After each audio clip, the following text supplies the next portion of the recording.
Sa bawat panahon, may ipinapadalang tao ang Diyos, hindi para ipakita ang talino, kundi ang kapangyarihan ng kanyang salita. Isa sa kanila ay isang simpleng Pinoy na nagpapaalala na ang Biblia ay hindi lang binabasa, ito ay sinasabuhay. Mula sa Bulacan hanggang sa mga pulpito ng bansa, dala niya ang bawat talata na parang ilaw sa dilim. Nakilala siyang Pinoy Walking Bible, ngunit bago yun, dinaanan niya ang mga pagsubok at panibagong pag-asa. Ito ang kanyang paglalakbay, isang kwento ng pananampalataya at matatag na paninindigan. At kapag ang salita ng Diyos ay nasa puso mo, hindi ka naglalakad mag-isa. Ako si Brother Willie Santiago, ang Pinoy Walking Bible.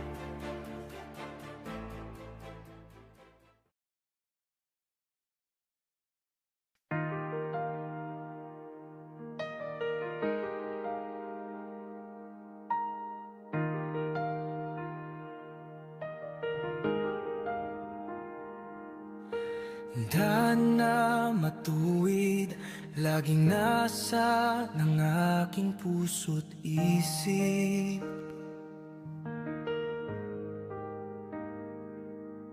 Sa daang mabuti, nawa ako'y maihatid. Ang banal na daan, aking inaasam-asam. Ang mabuting daan, hangad kong makamtan. Kaya't ako'y gabayan at huwag nawang pabayaan ang tagapagligtas. Sana'y aking masumpungan upang ang mabuting daan ay aking malakaran. Oh Lord Jesus, please guide me with your Holy Spirit. Please lead me sa'yo, Jesus. Alam ko you can lead and guide me, because God works in you for me.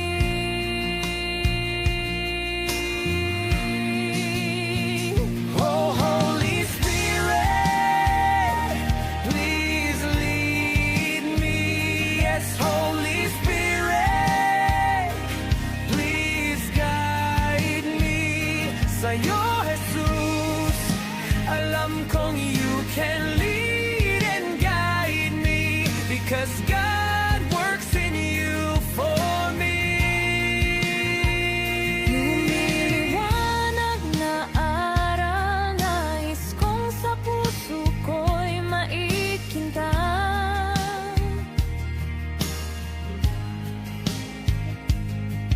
Ang dalisay na aral, turuan mo akong magmahal.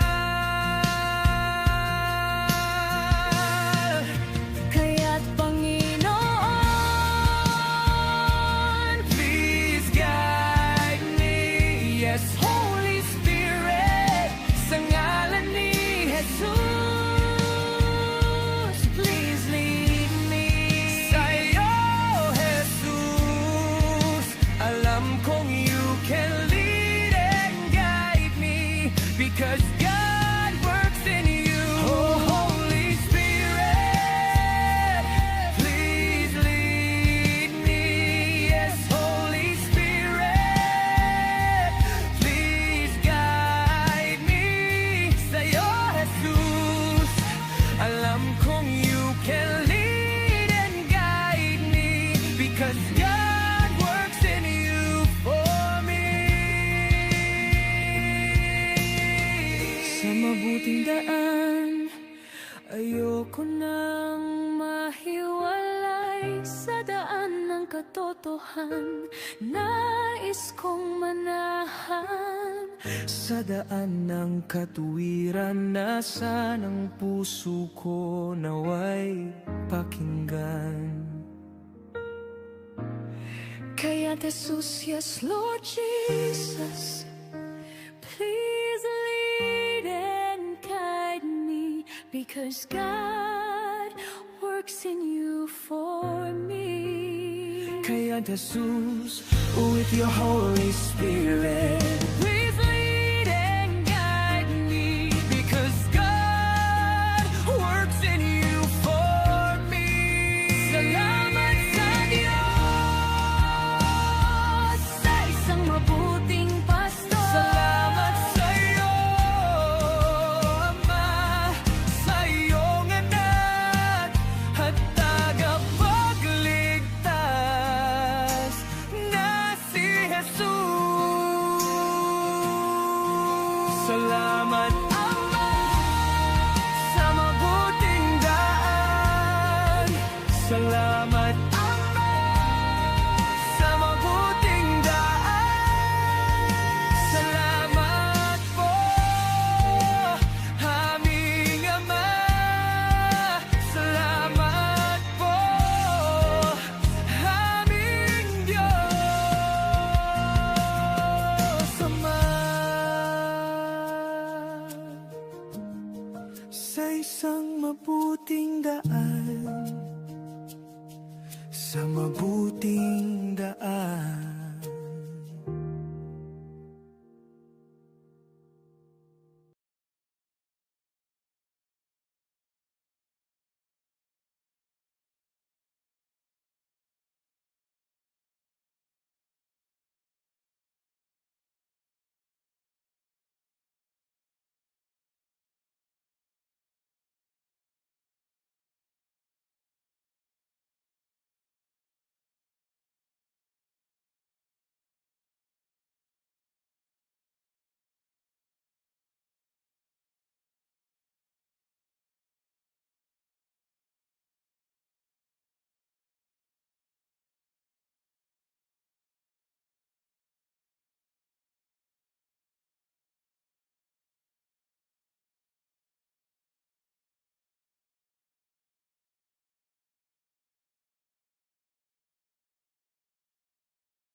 Magandang umaga po sa lahat ng mga kapatid, sa lahat ng ating mga ka-Bible study.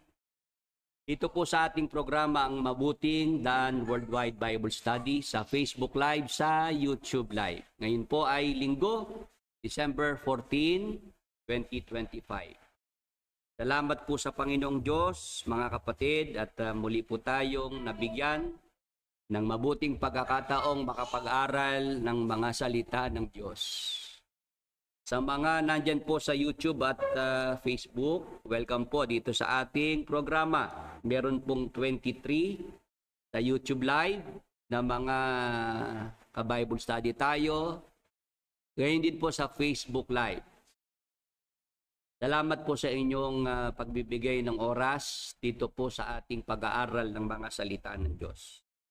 Sa mga bago pa lamang po sa ating Facebook page at YouTube channel, kung pwede po kayong mahinga ng favor na kayo po'y mag-subscribe, paki-like and share ang ating videos, paki-click ang notification bell nang tayo po'y palaging mabigyan ng notification sa ating mga live streaming at pagka tayo po'y merong mga bagong upload na videos. Salamat po at sa ating YouTube channel, meron na po ngayong umabot na ng 1,000 subscribers. Yan, salamat po sa Panginoon at patuloy pong dumadami ang mga nakakakilala na po, nakakaalam ng ating YouTube channel. Patuloy lang po natin yang i-share sa ating mga kamag-anak, kaibigan at kakilala, para po mas marami pa pong mga tao ang marating ng ating pangangaral ng mga salita ng Diyos. Kung handa na po ang ating mga kapatid sa ating mga ka-Bible study, mag-aral na po tayo ng ating paksa dahil nga po marami pang mga isasagawa tayo ngayong araw na ito. Meron tayong water baptism ngayong araw na ito pagkatapos po ng ating paksa. Kaya po sisikapin natin na matapos po natin na mabilis ito pong ating paksa na ipaglilingkod. Maaga po tayong makatapos, mga kapatid. Ang ating paksa, wag lang maingay ha, wag lang magulo. Pagka magulo, kailangan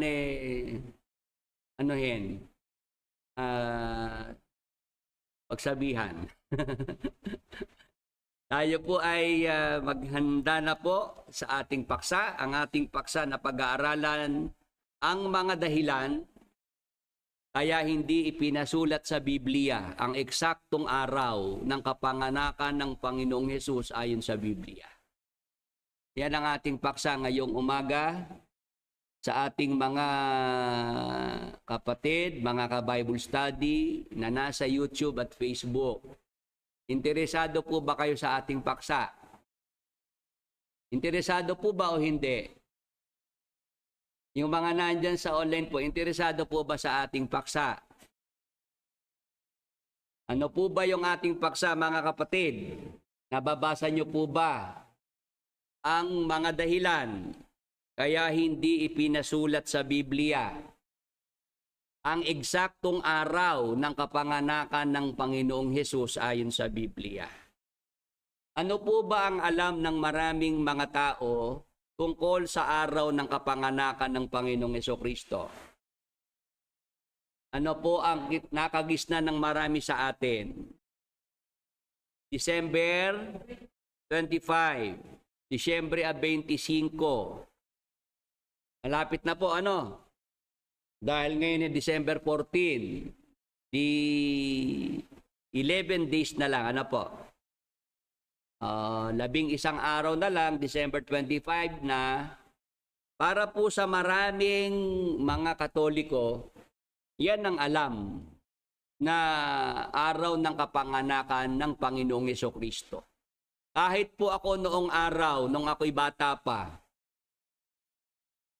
ako po kasi ay nabinyagan din sa Katoliko dahil ang aking nanay ay Katoliko.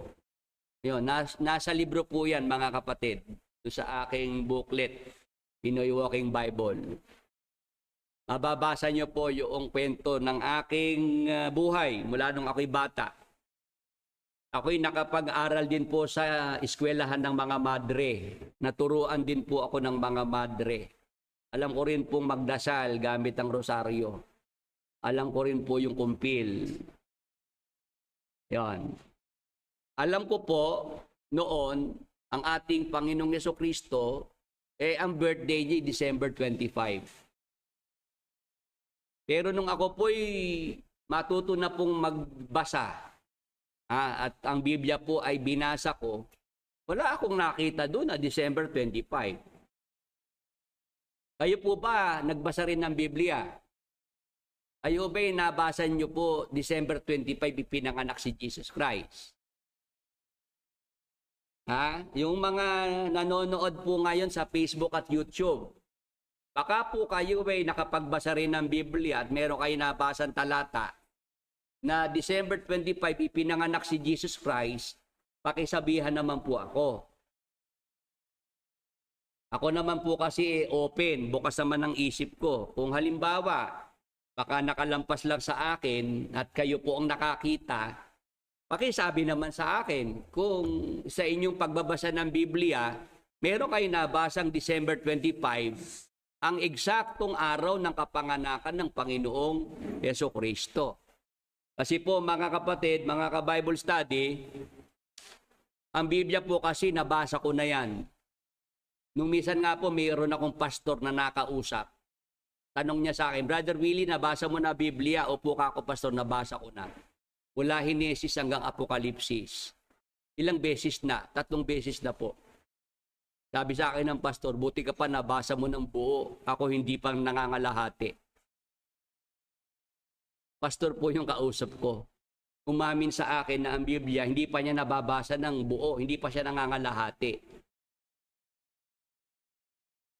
So ngayon, nabasa ko po yung ating Facebook page, ang Mabuting Daan.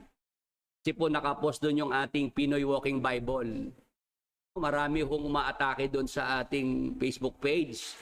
Talaga namang tinatadtad po nila ng mga negative comments. Sabi ko, itong mga nagko-komento sa ating Facebook page, hindi pa nababasa yung libro, marami na sinasabi. Ayan kasi Willie Santiago, ano ginagawa? Nagpapayaman. Sabi ko, nakasulat naman dito sa ating cover page, bahagi ng kikitain mula sa booklet na ito, 50% ay itutulong sa mga gawaing pang-ministeryo ng members of the Church of God in Jesus Christ Universal. Ang liwanag naman eh. Tama po. Yan mismo yung nakasulat dyan eh. Kaya bago sana atakihin ng mga fanatics, kung kayo po ay marunong magbasa, basahin nyo muna. At bago nyo po hatulan yung libro, dapat ay mabasa na muna. Tama po ba? Tama po ba? Di ba may kasabihan, don't judge the book by its cover. Di ba? Ito nga, hindi pa nga nababasa mismo yung libro eh. Nag-judge na. Talagang yung mga nasa grupo na yan, yung mga judgmental. Hindi pa nila nababasa yung libro, meron na kaagad silang hatol. Meron na agad silang komento. Sana kayo magbago ng pag-iisip. At sabi nyo, kayo yung sa Diyos. Paano kayo magiging sa Diyos niyan eh? Hindi nyo alam yung humatol ng tama. Yung tamang paghatol. Hindi kayo papasa. Di ba sabi nyo, kayo gagawing mga hukom. Maghahatol sa loob ng 1,000 taon. Ngayon pa lang napapatunayan ng hindi kayo pwedeng maging mga hukom sa 1,000 taon. Kasi hindi kayo patas. Wala sa inyong due process. Hindi nyo pa nababasa yung libro, meron na kayong sinasabi. No? Sabi ko nga, dapat nga magpasalamat pa nga kayo dyan sa libro na yan. Kasi nandyan si Brad Eli. Nasama pa dyan si Brad Eli Dapat nga kayo magpasalamat pa. Yung hindi nyo alam kay Brad Eli, malalaman nyo dahil sa libro na yan. O ngayon, bakit tayo napunta dyan? Doon po sa yung Pinoy Walking Bible. Kaya naman po kasi may ganyang pamagat na Walking Bible, hindi naman ho sa akin nanggaling yan. Hindi mismong ako ang tumawag sa sarili ko na Walking Bible, kundi si Brad Eli po. Yun ang hindi nila matanggap na ang dami nilang nandoon, mga naiwan ni Brad Eli, hindi sila ang tinawag na Walking Bible, kundi ako. Ibig sabihin, mayroong nakita si Brad Eli noong mga panahong nakaraan. Kaya sa mga kasama niya noong araw sa ang dating daan, si Brad Willie ang tinawag niyang Walking Bible. Tama po ba? Hindi itong kasalukuyang leader nila ang tinawag na Walking Bible kahit siya ang pamangkin. O ngayon, pag sinabing Walking Bible po, hindi naman ang ibig sabihin ni kabisado ang Biblia. Payag po ba kayo doon? Kasi yung iba, Walking Bible daw siya, Walking Bible daw, ba't lagi nakaupo? Sabi nung ibang mga nag-comment, paano ikaw Walking Bible yung si Willie Santiago, yung nakaupo nga siya? Ay sabi ko, talagang mahirap ka akong sabi noong mga nadidinig ko ng araw, wala ikang eskwelahan para sa mga Kaya may sabi na ang ibig lang sabihin po kaya Walking Bible nung araw, kasi si Brad Eli, pagka meron siyang tinanong sa akin nung araw, anong talata, nasasagot ko siya, naililitaw ko yung verses, ganon. Pag may nagtanong mula sa Biblia, awa ng Diyos, nakakasagot tayo ng mula sa Biblia ang sagot. Kaya ganun po Walking Bible, mga kapatid. O ngayon, sa aking pagbabasa ng Biblia, wala po akong nabasang December 25 ipinanganak si Jesus Christ. O, yung ating mga kaibigan po dito, Yung mga nanonood sa atin, may abogado dyan. Baka meron kayong nabasang libro. Alam ko, yung libro ng batas, alam ng abogado, nabasa niya yon. Pero sa Biblia, ako po sinasabi ko, wala akong nabasa. Ngayon, kung meron pong sa Biblia, meron kayo nabasang salin ng Biblia na December 25, pinanganak si Jesus Christ, pakisabihan lang po ako ng yan naman po ay aking malaman at madagdag sa akin. O ngayon, sabi sa ating paksa, may mga dahilan kaya hindi ipinasulat sa Biblia ang eksaktong araw ng kapanganakan ng Panginoong Yesus. Ano ibig sabihin mga kapatid? Kung ang alam po ng maraming mga tao hanggang sa ating panahon, December 25, ipinanganak si Jesus Christ, ibig sabihin, hindi yan ang tunay na araw ng kapanganakan ni Jesus Christ. Amen. Payag po ba kayo doon? Yung mga nasa online, sang-ayon po ba na kung meron man pong sineselebrate sa panahon nating ito na December 25 na birthday ni Jesus? Kasi kahit po sa mga born again, meron silang mga nilalagay na mga tarpaulin, Happy Birthday Jesus. Sumasang-ayon ng ibang mga born again na pinanganak nga si Jesus Christ December 25. O ngayon, pag sa Bible tayo nagbatay, walang mababasang December 25 ipinanganak si Jesus Christ. Ngayon, ano dahilan? Kaya hindi ipinasulat yang eksaktong araw ng kapanganakan ng ating Panginoong Jesucristo. Handa na po ba kayo? Hindi po ba kayo magagalit? Lalo sa mga Katoliko kung ito po'y ating mapag-usapan. Si Brother Willie naman, masyado namang killjoy. Masyado namang KJ. Pagka nga lang December 25, nakakatikim ng masarap-sarap na pagkain kami. Tapos pag December 25, yung mga anak ko nagkakapera. Nakakapamasko. Ganon yung iba, ang reaksyon nila, ba't naman ganon si Brad Willie, ito nga lang December na to, nagiging maganda ang pasok ng pera sa amin Kasi marami akong anak, 7. Di yung 7 na yun, makakapamasko. Diba? Kung ikang aking 7 anak na yan, tigpa 500 lang. Di 3,500 agad sila. Kwentado agad doon nung nanay kung magkano yung maipapasok ng mga anak niya na pamasko. Nung araw po gusto ko yung na yan yung namamasko. Oo, naalala ko yung mga kapatid ko mas bata sa akin, yung si Edwin, si Francis. Kasi nung panahon na hindi pa sila masyadong maalam sa pera. Di pa nila alam masyado yung pera. Di ako naman kung marunong na ako magbilang, saka kilala ko na yung pera, yung halaga ng pera. Di mamamasko kami. Sabay-sabay kami mamamasko. Baba, naabutan ako 100, ganon di sila 100. Di pag uwi namin ng bahay, di 5 kami magkakapatid nakapamasko. Yung dalawa, yung panganay sa ate, hindi ko yun, hintay ko muna silang wala sa eksena. Pag naiwan na kaming 3 magkakapatid, yayabangan ko na yung 2 kong kapatid na mas bata sa akin. Sabi ko, nakapamasko ba kayo? Pagkano napamasko nyo? Ito, papakita sa akin. Kung halimbawa yung napamaskuhan namin 300 pesos. Di ang papakita nila sa akin, 3 piraso lang na ube. 300 sila. Ako 300 din yung napamaskuhan ko. Pero napaghandaan ko na sila. Sabi ko, konti lang pala yung nakuha ninyo. Hina nyo naman. Bakit? Magkano ba siya? Ito ka ako, tingnan nyo. Meron po ako rong ginawa, pinabarya ko yung 300. Meron dong 5 piso, may 10, may 20. Ayun, 300 din yung ang halaga nun. Pero makapal.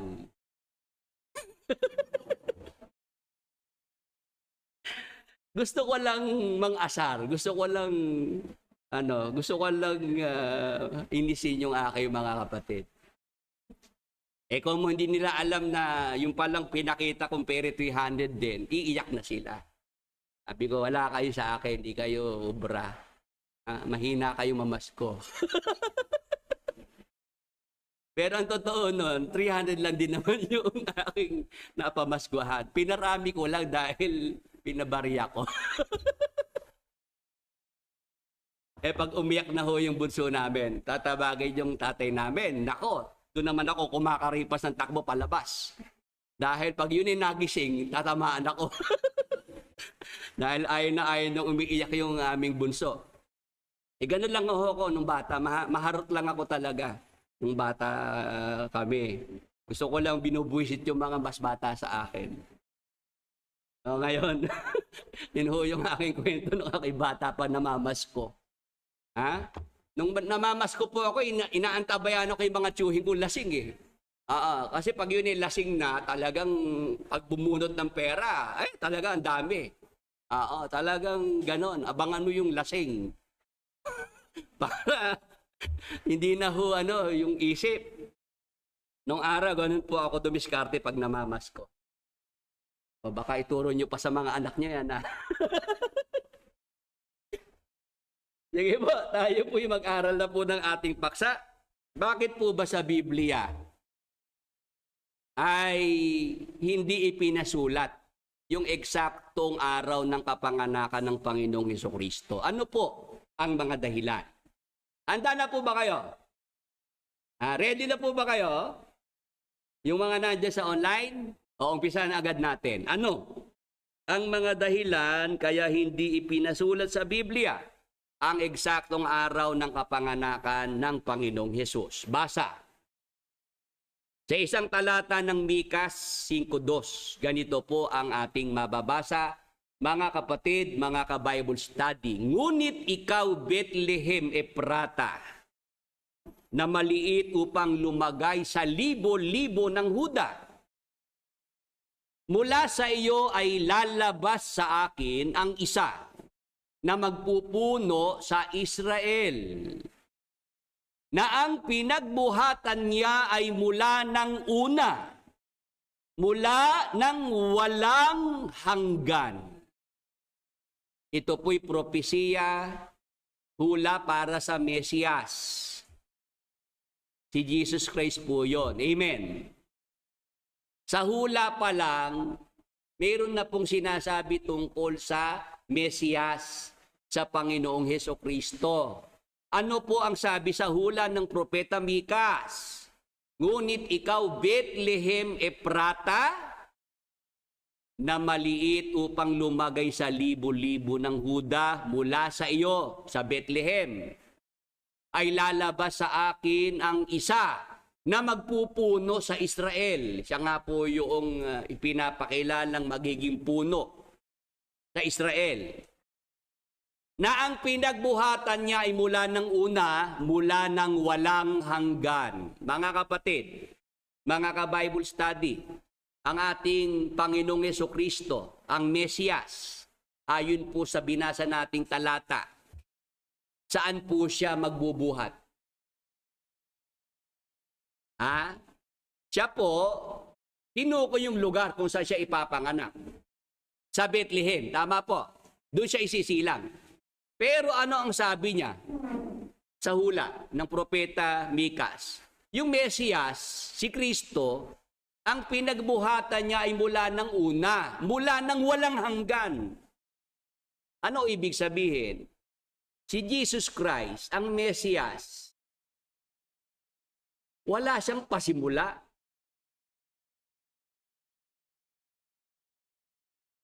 Walang pasimula ang Mesiyas, ang ating Panginoong Hesukristo.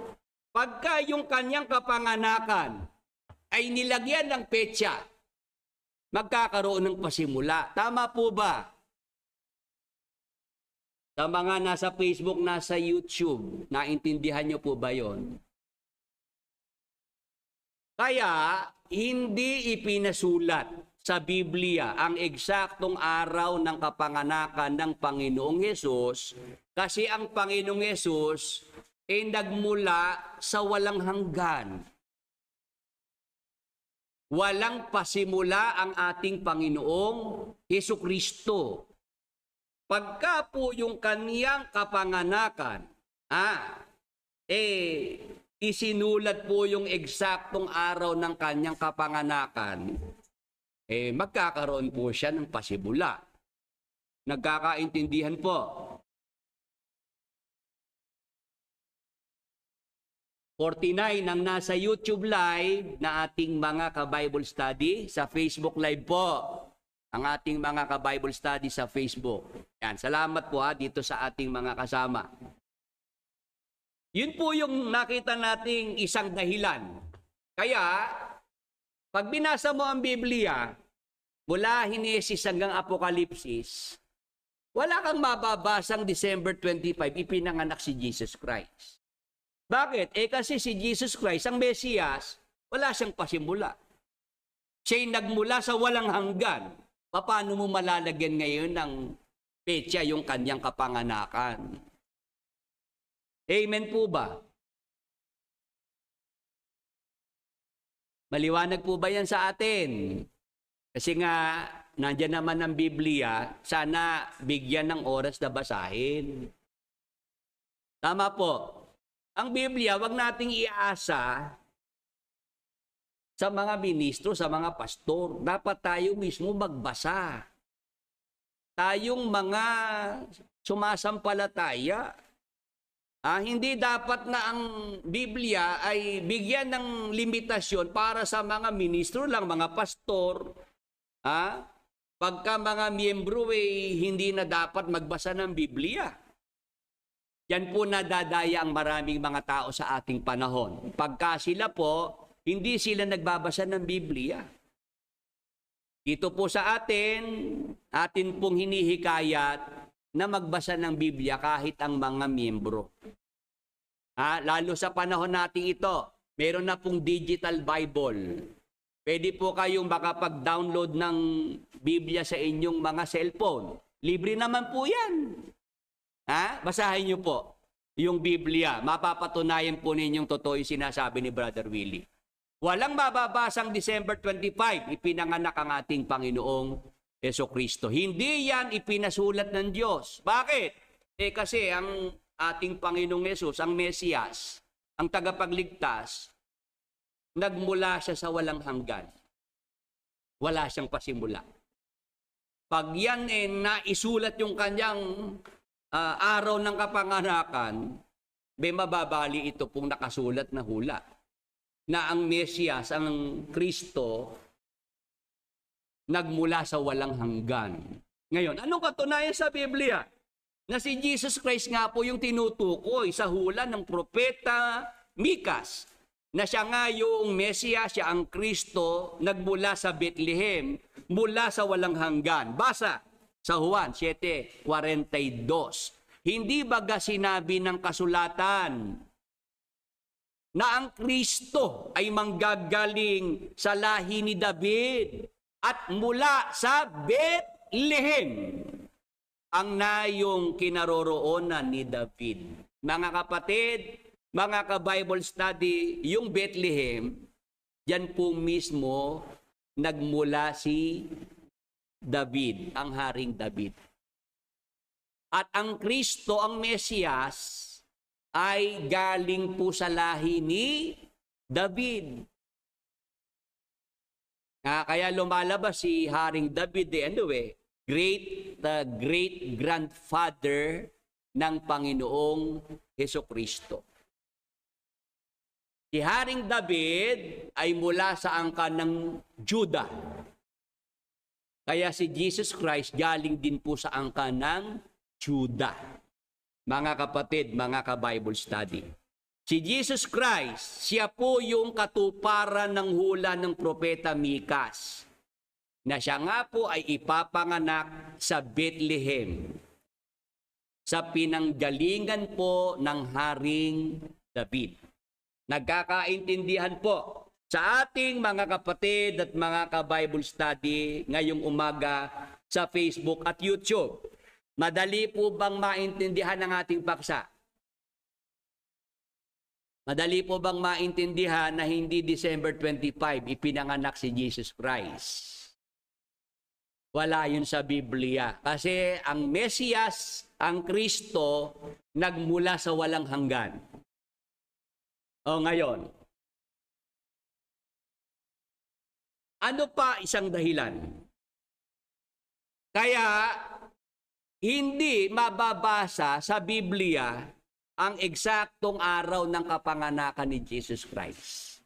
Bukod sa ang Kristo, ang Mesiyas, ay nagmula sa walang hanggan, ano pa isang dahilan? Basa. Sa Kawikaan 25 at 2, ito naman po nakasulat. Kaluwalhatian nga ng Diyos na maglihim ng isang bagay.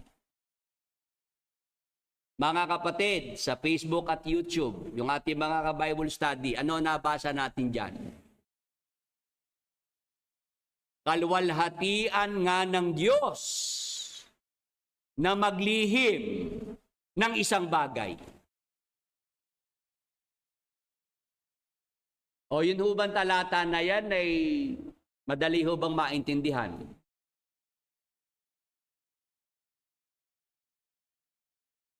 Bakit po hindi niya ipinasulat? Hindi ipinasulat ng Diyos sa Biblia yung eksaktong araw ng kapanganakan ni Jesus Christ. Ito sagot. Kaluwalhatian nga ng Diyos na maglihim ng isang bagay.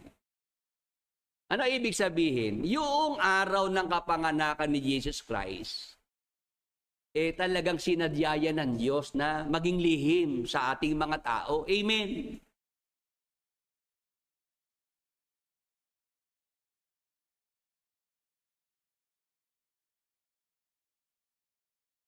Sa ating mga ka-Bible study dito po tayo sa ating paksa, may mga pumapasok po ng gugulo. Nangiistorbo lang. Kasi yung inyong kuya hindi makapag-live, no? Kaya dito kayo pumapasok sa live ko para kayo manggulo. Kawawa naman kayo. O ngayon, balik tayo sa ating paksa. Bakit po wala sa Biblia ang eksaktong araw ng kapanganakan ng Panginoong Jesucristo? Ano isang dahilan para nabasa natin? Kasi ayaw ng Diyos ipaalam. Gusto ng Diyos yun maging sikreto, maging lihim lang. Amen! Amen po ba? Kaluwalhatian nga ng Diyos na maglihim ng isang bagay. Kaya pag yan ay inilihim ng Diyos, hindi nga niya ipinasulat yung eksaktong araw ng kapanganakan ng Panginoong Hesus, ba't mo naman lalagyan ng December 25?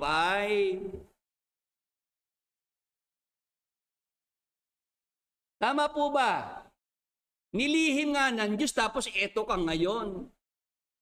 Leletrahan mo, bibigyan mo ng eksaktong petsa, December 25. Nung araw meron ako nakausap, nangangatwiran tungkol sa December 25. Brother Willie, kaya lang naman ikang nilagay December 25 para merong araw na talagang ise-celebrate.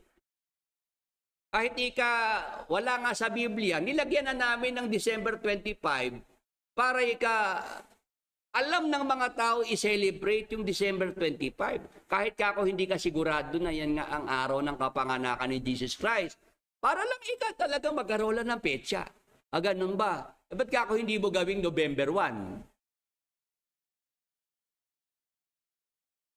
Sinundan ko lang po yung argumento ng kausap ko. Kasi para sa kanya, kahit pa hindi sigurado basta December 25, celebrate na natin yan. Ganun baka ako kahit anong petsa pwedeng nang ilagay basta ma-celebrate lang. Ba't ka ako hindi November 1 ang ginawa mo? Hindi, araw ng mga patay yun. Ayun po mga kapatid, mga ka-Bible study. Tayo po sa Biblia lang po, Biblia lang po yung ating pinagbabatayan. Ano po yung ating mga nakitang dahilan sa Biblia kaya hindi po ipinasulat sa Biblia ang eksaktong araw ng kapanganakan ng Panginoong Hesus. Ang isang dahilan, ang Mesiyas, wala siyang pasimula. Nagmula sa walang hanggan. Ang isa pang dahilan, sadya po yung nilihim ng Diyos. Ayaw niya talagang ipaalam yan. Kasi nakikita ng Diyos, pagka talaga malalaman ng tao yung eksaktong araw ng kapanganakan ni Jesus Christ, ano gagawin ng tao? Magpo-focus dun sa date.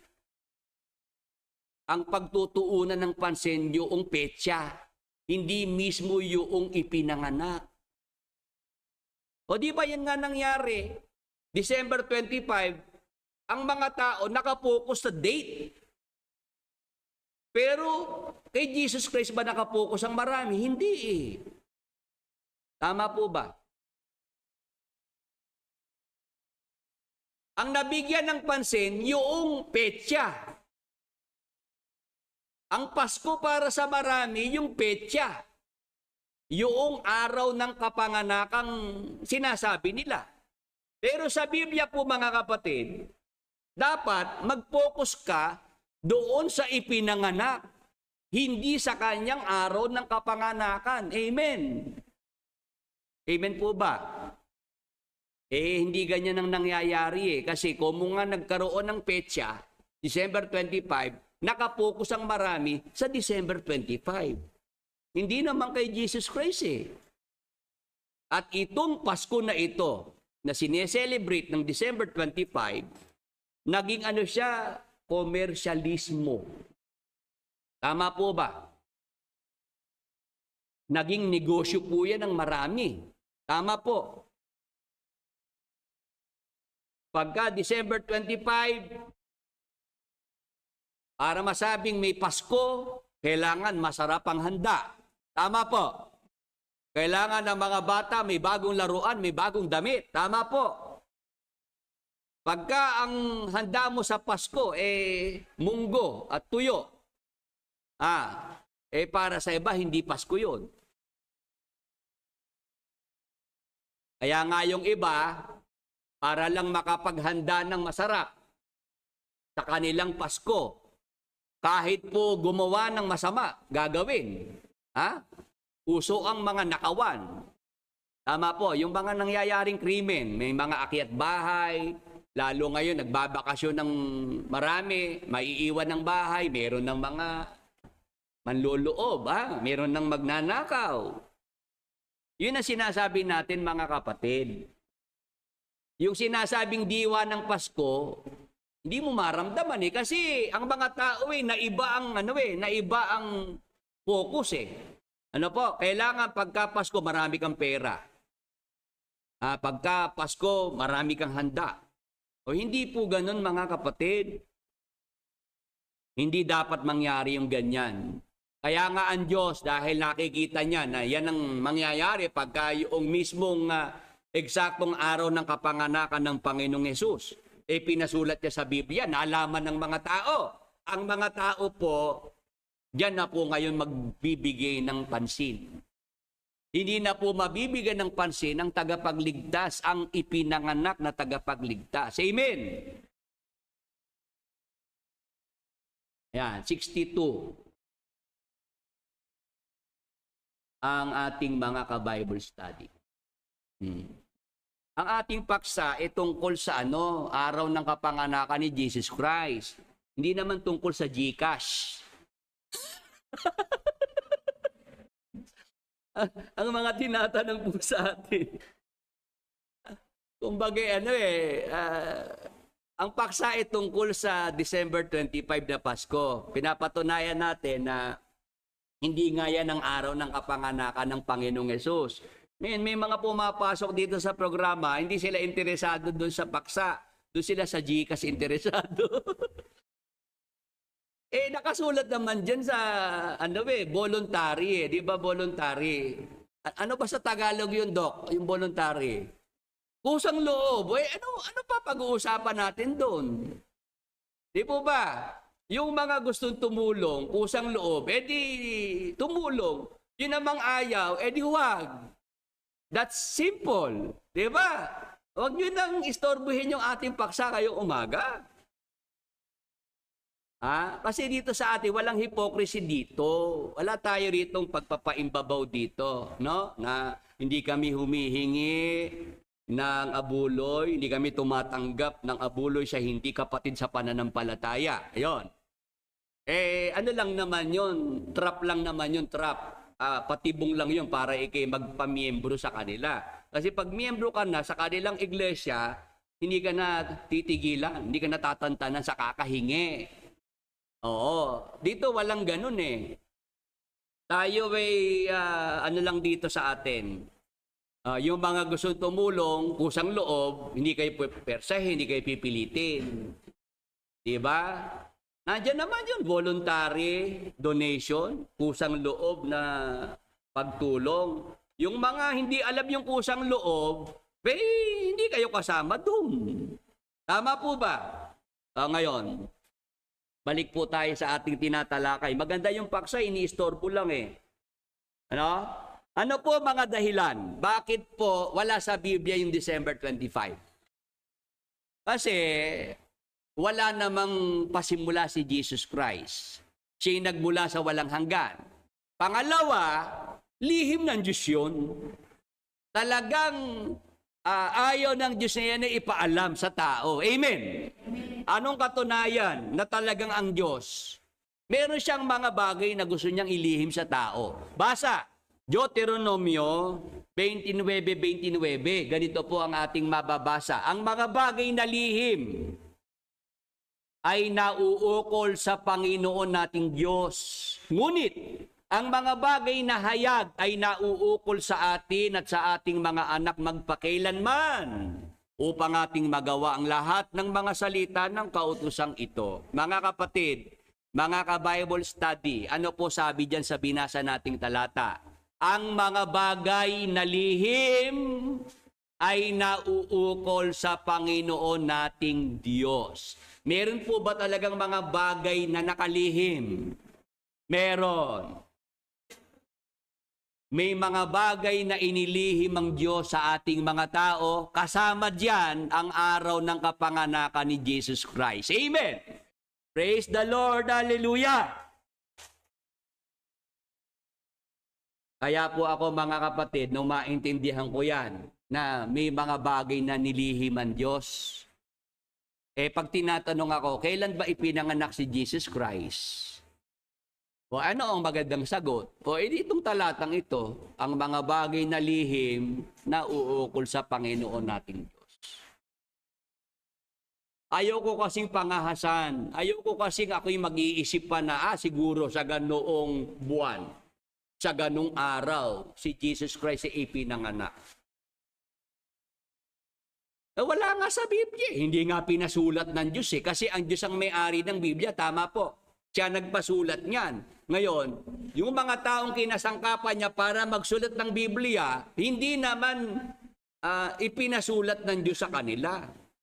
Hindi na ipinaalam ng Diyos sa kanila na, ito ang araw ng kapanganakan ng Mesiyas, ng tagapagligtas. Wala namang ganun na ibinigay ang Diyos Tama po. Kasi gusto ng Diyos, yan po ay mailihim. May mga lihim ang Diyos. Kasama diyan sa kanyang mga lihim ang araw ng kapanganakan ng Panginoong Jesucristo. Brother Willie, pwede ba nating malaman kung kailan ipinanganak si Jesus Christ? Pwede po ba o hindi? Sa ngayon, hindi. Pero sa kabilang buhay, pwede na po bang malaman? Pag nakaharap mo na ba si Jesus Christ di ba? Pagkakasama muna siya, Panginoon, kailan ka ba talaga ipinanganak sa lupa? Pwede po bang sabihin ng Panginoon yon? Pwede naman Kaharap mo na nga yung tagapagligtas di ba? Kaya siguro, yung panahon na yun ang hintayin natin. Pag mismong siya dumating, siya nakaharap na natin, nakasama na natin, kasi nilihim niya yun Tama po. Di sa kanya natin itanong. Amen. Nung araw kasi, magagalitan naman yung mga nangiistorbo. may pasalamat tong araw sa Apalit, Pampanga. Di sinasabi nga ni Brad Eli, si Jesus Christ, pag dumating, pwede siyang tanungin. Nagsalita si Mel. Sabi ni Mel, Brad Eli, pwede po bang kahit nandyan na po ang Panginoong Jesucristo, sa inyo pa rin kami ni Kuya Daniel magtatanong? Napakatinding pagkapanatiko ni Mel, ano? Nasabi ni Mel yun, ha? Ako hindi naninira. May video naman. Hingin nyo po sa kanya kung bibigyan kayo.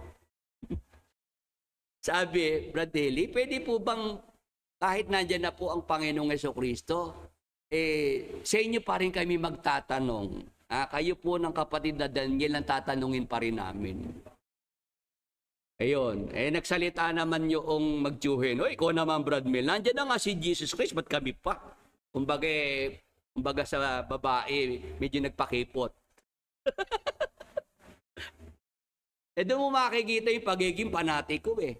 Tama po. Ang Panginoong Jesucristo, gurong mula sa langit. Ang Panginoong Jesucristo na walang limitasyon ang karunungan, ayaw pa rin tanongin ni Mel at gusto kay Brad Eli pa rin magtatanong. At doon sa Kuya Daniel. Ngayon yung Kuya Daniel, ayaw nga magpatanong eh. Kaya nagagalit sa akin itong mga fanatics kasi naano ko sila yung mga sinasabi ko natatamaan sila. Lalo pagka natatawa ko, naiinis daw sila sa tawa ko. Alam mo, Brad Willie, nakakainis yung tawa mo sabi ko, pabayaan nyo na sa akin yun. Pabayaan nyo na sa akin yung tawa na yun. Ngayon, may mga bagay na inilihim ang Diyos, mga kapatid. Hindi niya pinasulat sa Biblia. Kasama po doon yung araw ng kapanganakan ni Jesus Christ. Kaya, wag na po tayong masyado pang mag-abala. Tama po ba?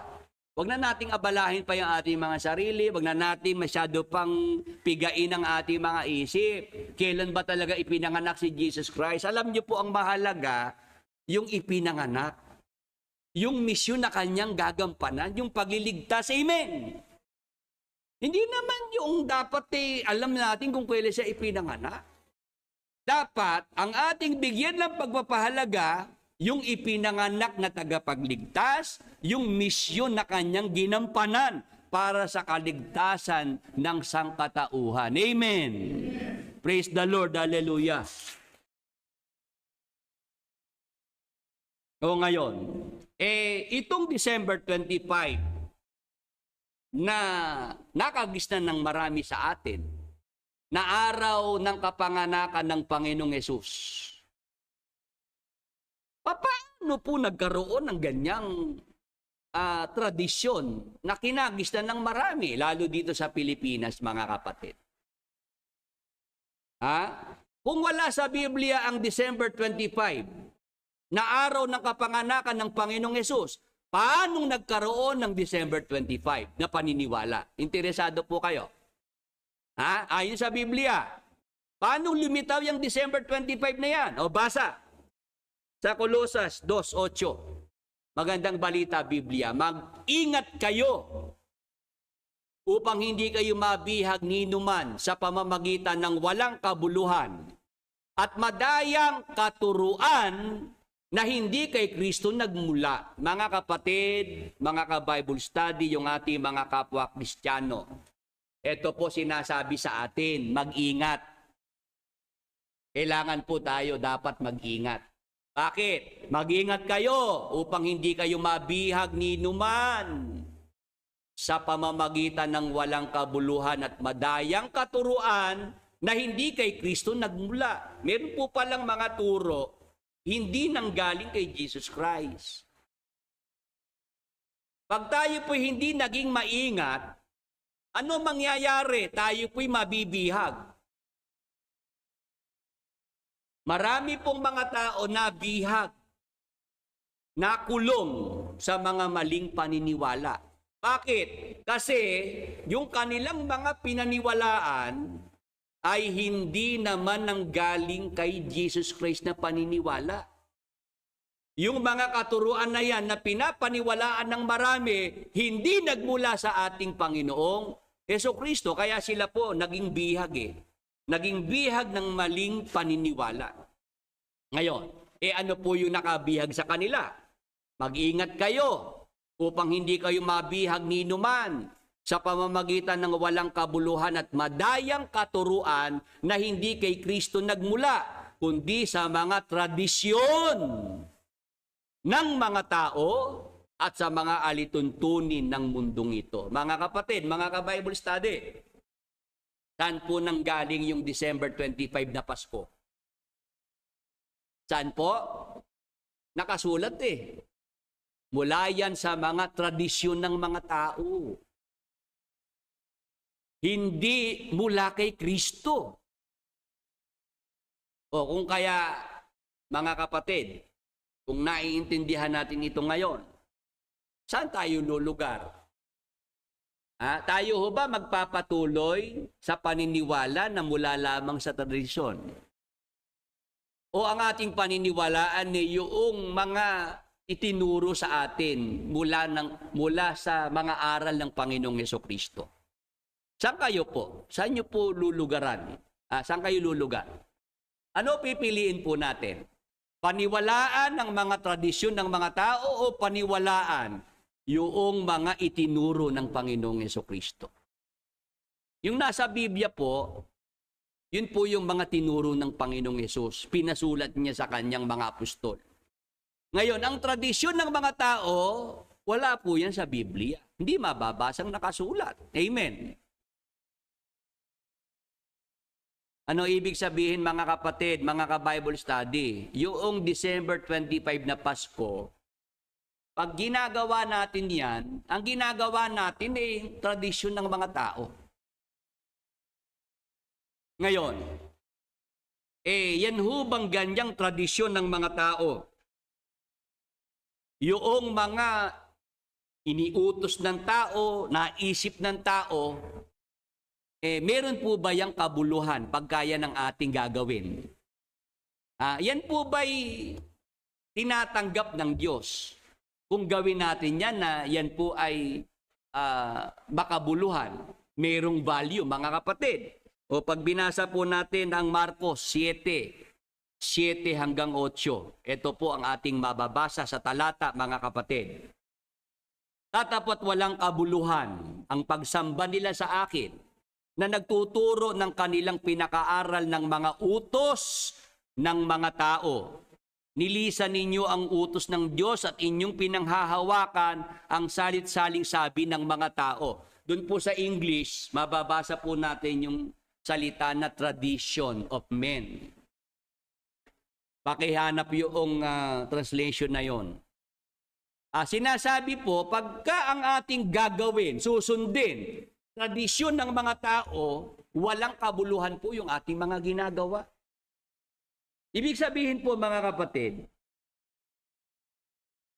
yung ating mga pagpapagal, napapagod tayo dyan, tama po. Gumagastos din tayo dyan, tama po. Lahat ng ginagawa natin, lumalabas, walang kabuluhan. Kayo po ba, gusto nyo po yung gano'n na meron kayong ginagawa, walang kabuluhan? Gusto nyo po bang gumawa ng bagay na walang kwenta? Parang ganito. Gusto nyo po bang magnegosyo na alam nyo hindi kayo kikita? Yung mga negosyante, nakahanda po ba ang loob nyo magnegosyo na alam nyo walang profit? Hindi kayo negosyante niyan. Tama po. Tama po ba? Maling tawag na negosyante yung nagdenegosyo na wala namang profit sa kanyang ginagawang pagninegosyo. Tama po ba? Ngayon, gayon din naman po sa paglilingkod sa Diyos. Mag-isip lang po tayo. May ginagawa tayo. Iniisip natin para sa Diyos yung ginagawa natin. Yun palang ginagawa natin, wala palang kwenta, wala palang kabuluhan. Ibig sabihin, nagpapagod tayo sa walang kabuluhan. Tama lang pong lumakad ng paluhod sa simbahan kung mababasa pong utos yun. Amen. Kasi nung bata po ako, nung ako'y Katoliko pa, may nakikita ko sa simbahan, talagang lumalakad ng paluhod. Di ako naman kumbaga, sabi ko, ang bait naman ito, talaga namang banal na banal. Kasi pagdating pa sa harap, pagpapatira papa, yung dada papa, may ganun Naobserbahan ko po yun Tama lang gawin yun kung nakasulat nga. Utos nga na gawin. Pero pag hindi naman utos, hindi naman nakasulat, ba't ko gagawin yun? Tama po ba? Sa ating mga kapatid, nakita na ba yung translation? Yung tradition? Ayan. Pakilagay natin. Yung tradisyon, yan po'y galing sa tao yan, utos ng tao. Sinasabi ng salita ng Diyos sa Biblia, walang kabuluhan yung ating mga ginagawa. December 25, yan po'y tradisyon ng tao. Ano ibig sabihin? Ang sarap pa naman ng halaya pagka Pasko. Yung talagang hinahalo-halo, yung ube. Diba? Talaga masakit ho yan pagka mano-mano ang paghahanda. Di palisanang ikaw sa paghahanda mo ng halayang ube na yan kahit mahirapan ka kung ang ginagawa mo naman dahil sa utos ng Panginoon, Ayan, NIV. You have let go of the commands of God and are holding unto human traditions.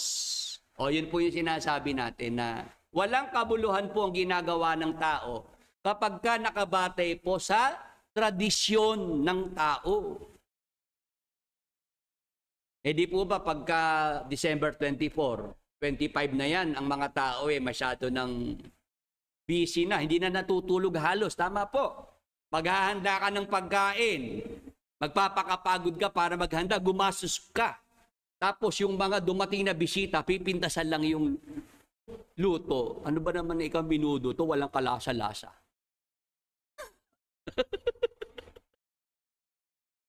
Tama po, nagpakahirap ka, nagpakapagod ka, tapos yung mga bisitang dumating, puro pintas ang inabot mo. Yun ikang pansit. Kulang sa kulang sa, tawag doon, Ricardo. Yung spaghetti, malabsa. Di ba ang aabutin mo sama pa ng loob, no? Gumasos ka, nagpakahirap ka, tapos pinintasan pa yung handa mo. Tapos, pag binatay mo sa Biblia, yung palang ginawa mo, yung pinaniwalaan mo, yung pala imbento lang. Yung pala tradisyon lang na tinuro sa atin, nagpasa-pasa na. Kasi ganoon ang tradisyon no? Nagpapasa-pasa na po yan yun ang masaklap mga kapatid. At sana itong ating programa ngayong umaga, makatulong po ito sa marami. Si Brother Willie, hindi naman ipagpipilitan. Bahala kayo. Kahit ba napakinggan nyo na sa akin, hindi naman yan na utos ng Panginoon. Hindi naman ipinasulat ng Panginoon yung talagang kanyang eksaktong araw ng kapanganakan. Kung hanggang ngayon nasa December 25 pa rin yung paniniwala, bahala na kayo. Hindi nyo na ako masisisi dyan pagdating ng araw. Pagdating ng Panginoon na makaharap nyo si Jesus Christ. Dating ng araw, nakaharap nyo na siya. Ba't hindi ka naniwala na hindi naman ako ipinanganak ng December 25? Ba't hindi mo pinaniwalaan yung nagsabi sa'yo? Bahala ka ng mga tuwiran. Kung makakapangatwiran ka pa sa Panginoon. Ngayon, yung December 25 na yan, paano nagkaroon yan? Kasi may mga tao po, ganito ginawa. Ikalawang Timoteo 4:3-4. Ito po ang ating mababasa mga kapatid. Sapagkat darating ang panahon na hindi nila titiisin ng magaling na aral, kundi pagkakaroon nila ng katinang tainga, ay magsisipagbunton sila sa kanilang sarili ng mga gurong ayon sa kanilang sariling mga masasamang pita at ihihiwalay sa katotohanan ng kanilang mga tainga at mga ibabaling sa katha. Mga kapatid, mga ka-Bible study, ano po nangyari sa marami? Ang nangyari sa marami, iniwan ng katotohanan. Humiwalay sa katotohanan ng salita ng Diyos sa Biblia. Saan po sila nagpunta? Bumaling sa mga katha. Ano po yung mga katha? Yun po yung mga invention, yung mga naimbento lang ng tao. Kathang isip lamang ng tao. December 25 na Pasko, yan po'y kathang isip na paniniwala. Pasensya na po at pasintabi lang. Ako po ay, kumbagay, bumubusi na lang. Ako ay humihingi po ng pasensya. Kung halimbawa, ngayon nyo po narinig ito sa akin, medyo offending, medyo mabigat ang dating, ako na po ang humihingi ng pasensya, no? Hindi ko po kasi pwedeng iatras. Kailangan ko lang pong sabihin. Tama po. Lalo sa ating mga bisita. Baka sabihin ng mga bisita, ano ba naman itong pinuntahan namin? Kami pala karito, aatakihin lang ni Brad Willie. Hindi naman po ganon. Kailangan ko lang po talagang itong sabihin kasi kailangan malaman ng tao. Ngayon, ako naman po, ang aking pamamaraan, walang pamimilit. Basta nasabi ko na po, hanggang doon na lang yon. Kung tanggapin ninyo at paniwalaan, salamat. Kung hindi niyo po paniwalaan, salamat lang din. Hindi naman tayo mag-aaway po dito. Amen. Yan ang dapat po nating maintindihan. Ang Paskong December 25, ayon sa Biblia, lumalabas yan po'y katang-isip lang. At talaga naman pong katang-isip kasi nandyan na po si Santa Claus. Tama po. Si Santa Claus, sino po siya? Siya po yung matabang lalaki na nakadamit ng kulay pula. Mayroong puting balbas. Ayan, ipakita natin. May dalang mga regalo. Gustong-gusto ng mga bata si Santa Claus. Ayan. Nakapula siya, ano po? Kahit nung ako'y bata pa, gustong-gusto ko siya. Kasi sabi ng mami namin basta magpakabait lang kayo. Si Santa Claus, bukas, pupunta rito sa atin at may dalang regalo.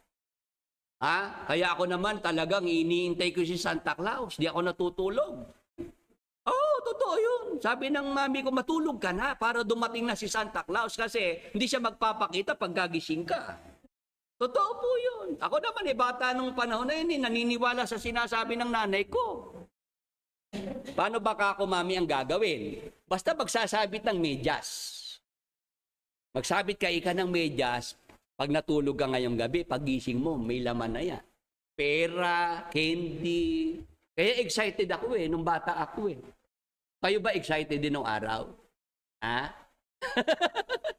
Nakita niyo ho ba yung Santa Claus? Hindi nagpakita no? Basta sabi, kailangan matulog pagkagising, nandun na yung regalo ni Santa Claus. Ngayon, mga kapatid, imbento lang po si Santa Claus. Hindi ko totoo may Santa Claus. Bakit? Kasi, inalis na nga po siya sa listahan ng mga santo sa Iglesia Katolika. Hindi niyo ba nabalitaan yon? Matagal na pong hindi kinikilala ng Iglesia Katolika si Santa Claus bilang isa sa mga santo. Ipakita natin yung ating referensya dyan. Mga kapatid, mga ka-Bible study, yung tinanggal na mga santo ng Iglesia Katolika kasama si Santa Claus. Manila Times. Pakita natin, Manila Times, anong petsa ito? Manila Times, May 14 ng 1969. Ito po, 200 santo tinanggal, sabi ng Batikano. Maraming nabahala, maraming mga Katoliko Romano ang sama-samang nabahala sa pagkawala ni Saint Christopher, tagapagligtas ng mga manlalakbay, Saint George, patron ng mga Boy Scouts, at ng Inglaterra at si Santa Barbara, tagapagtanggol ng mga kagamitang pandigma at ng mga wardeng Italiano. Sila ay kabilang sa 200 o mahigit pa na tinanggal sapagkat sa maraming pagkakataon ang kanilang kasaysayan o maging ang kanilang pag-iral ay pinag-aalinlanganan. Di kakaunting galit ng bayan ng bumangon dahil sa lantarang pag-alipusta ng mga santo mula sa pandaigdig at sapilitan na humantong sa hindi sapilitan at pampuok na pagsamba. Kasama sa mga inalis ay sina San Nicolas, Santa Claus at San Valentino, patron ng mga nagmamahalan. Ayan po mga kapatid, mga ka-Bible study, 1969 pa lang, hindi pa ako pinapanganak. Kasi po ako pinanganak 1973. Mas matanda po sa akin yung binasa natin. Ano po sinasabi dyan? Noong 1969 na yon, 200 santo tinanggal na sa listahan ng mga santo-santa sa Iglesia Katolika. Bakit po tinanggal? Kasi napatunayang hindi sila talaga umiral, hindi sila nag-exist. Kasama po sa tinanggal si Santa Claus. Hanggang ngayon po'y naniniwala pa rin ng marami kay Santa Claus. Mga kapatid, mga ka-Bible study, panahon na po para tayo gumising. Ituro natin sa ating mga anak, walang Santa Claus. Kung mayroon man Santa Claus, ang alam ko po yung mga nanay natin yun eh. Mga tatay natin nung araw. Sila din yung naglalagay ng regalo. Naglalagay ng pera, ng candy sa ating mga medyas na sinabi. Tama po. Ginawa nyo ba yon? Alam ko yung aking nanay ang naglalagay din noong pera, noong candy sa medyas namin sinasabit nung araw. Kasi ang nanay namin ng Katoliko eh. Ang tatay namin hindi naman Katoliko yun eh. Kaya alam ko, nanay ko yung Santa Claus. Tapos kung darating, Santa Claus nyo'y ako rin. Pagkat kayong lahat ay naging masunurin. Dadalhan ko kayo at ubas. May candy at tsokolate, peras, nyas na marami. Di po ba? Santa Claus natin, yung mga gumanap na Santa Claus, mga magulang din natin yon, mga tatay, nanay natin yon. Nagkakaintindihan po, pero para tayo mag-isip at maniwalang may Santa Claus talaga, ho, ho, ho! Merry Christmas! Yung may dalang sako ng mga regalo. Nakasakay doon sa kanyang sasakyan ng mga reindeer. Rudolph the Red-Nosed Reindeer have a shiny nose. You ever saw it? Say it glows. All of the other reindeers used to laugh and call him names. They never let poor Rudolph join in any reindeer games. Anong araw pang-caroling namin yun eh. Nangangaroling kami sa mga bahay-bahay, sa subdivision. Ganun po kami nung kami mga Katoliko. Na-enjoy din namin yun eh. Masarap naman talaga, no? Na madaling araw mag-iipon-ipon yung mga magkakaibigan, no? Mga ngaroling sa mga, sa mga bahay-bahay. May simbang gabi. Tama po. Kailan ba yung simbang gabi? December 16. Masaya din yun nung binata ako. Kasi simbang ligaw. Simbang tabi. May tanan pang nangyayari pagkatapos. Dinaanan ko rin po nung araw yon nung ako bata at Katoliko pa. Kaya lang mga kapatid, kahit masaya, masarap sa pakiramdam, ang importante po kasi kung yung bang ginagawa natin, yun nga ba ang kalooban ng Panginoon. Ha? Yun ba yung kanyang iniutos? Wala nga po sa Biblia. Ibig sabihin, kahit ano pa gawin natin, mauuwi lang po sa walang kabuluhan. Nagkakaintindihan po.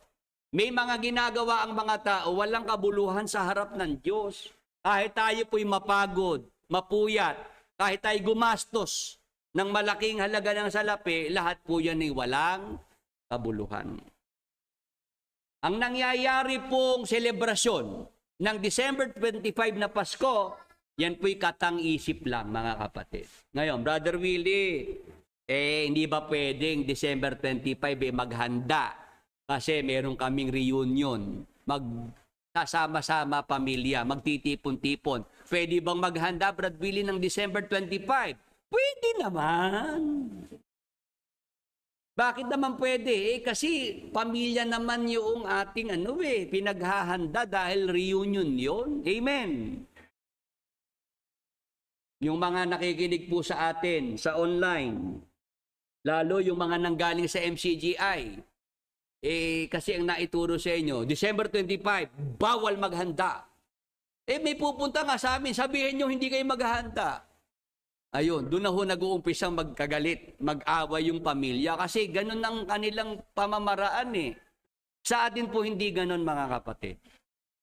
December 25, holiday sa Pilipinas, pagkakataong mag-get together, mag-reunion ng pamilya, nagpasabi, kuya, doon kami pupunta sa inyo, diyan tayo mag-ipon-ipon, diyan tayo mag-reunion. Kuya, maghanda ka. Maghanda ka, para sa kanila. Di ba? Pinaghanda mo yung reunion. Naghanda ka hindi dahil naniniwala ka na December 25 ipinanganak si Jesus Christ. Amen. Naintindihan po ba natin yun? Kaya ako po, pagka ganoon ang mga kapatid nagsasabi, Brad Willie, mag-iipon-ipon ng pamilya sa aming bahay na pagkasunduan na mag-celebrate ng reunion. Brad Willie, pwede ko ba silang ipaghanda? Pwede po. Kasi yun na pagkakataon na makaharap mo yung pamilya mo at ikaw makapagbahagi ka na salita ng Diyos sa kanila. Amen po. Pwede mong maipakilala, mga kapatid, itong ating pagtitipong-tipong ito. Gusto ko lang mag-share bago tayo magsalo-salo ng pagkain. Alam niyo ba, nabasa ko sa Biblia, hindi naman pala ipinanganak ng December 25 si Jesus Christ. Samantalahin mo yung pagkakataon na makapag-share ka ng salita ng Diyos sa inyong reunion. Amen. Ganun lang po, mga kapatid. Si Apostol Pablo, yan ang kanyang pamamaraan nung una. Pagka-araw ng Sabat, siya dumadayo ng mga sinagoga. Pinupuntahan yung mga Hudyo na nangingilin ng Sabat. Hindi para makipangilin ng Sabat, kundi para magbahagi ng salita ng Diyos. Amen! Maliwanag po ba yan? Kaya sa atin, December 25, pwede tayo maghanda. Kasi ang ating pinaghahandaan naman yung ating mga kamag-anak. Yung mga dadalaw, bibisita sa atin. Amen. Brad Willie, merong mga bata na namamasko sa akin. Pwede bang bigyan? Bigyan nyo. Wala namang problema dun Di ba? Wala namang problema dun. Kasi ang mahalaga po yung nasa puso mo. Hindi mo naman iniisip, pinapaniwalaan na ngayong araw ng December 25, kaya ako ginagawa to kasi pinanganak si Jesus Christ. Ang dapat bantayan ng puso natin, yun ang aking gustong maingatan puso ng mga kapatid, yung pananampalataya. Huwag tayong maimpluwensyahan noong mga katang-isip na paniniwala, tradisyon ng mga tao. Amen. Pero yung espiritu ng pagmamahal, espiritu ng pagbibigay, hindi dapat mawala sa puso natin yan. Amen. Praise the Lord. Hallelujah. Nakita niyo po yung kaibahan. Sabi nung iba, ano ituturo ni Willie Santiago? Parehas din ng kay Brad Eli. Kasi estudyante siya ni Brad Eli nung araw. O dito ba sa napapakinggan nyo ngayon sa akin? Ito ba yung natutunan nyo kay Brad Eli? Kay Brad Eli, bawal na bawal. Hindi pwede. Kahit anong mangyari, magkagalit na kayo ng pamilya mo, hindi pwede. kikiapid, kasalanan walang kapatawaran. Sa atin hindi. Sa atin hindi. Oo, sa atin, naniniwala tayong may ipinanganak na tagapagligtas. Oo, pinapaniwalaan nating ipinanganak si Jesus Christ. Pero para mapaniwala tayong December 25, pasensya na. Kasi hindi nga pinasulat ng Diyos. Ayaw nga niya. Gusto nga niyang ilihim yan eh. Tama po. Ang tagapagligtas ay walang pasimula. Wala siyang pinagmulan. Siya mula sa walang hanggan. Kaya hindi pwedeng December 25. Pero December 25 na magkikita-kita ang pamilya, para sila magkaroon ng pagkakataong magkumustahan, magbibigayan ng regalo, wala namang problema dun. Walang problema po doon na sa araw na yun doon tayo magsama-sama, kumain, magkwentuhan, kung mayroong mga regalong ibinigay, tayo tumanggap, kung tayo magbigay, wala namang problema doon.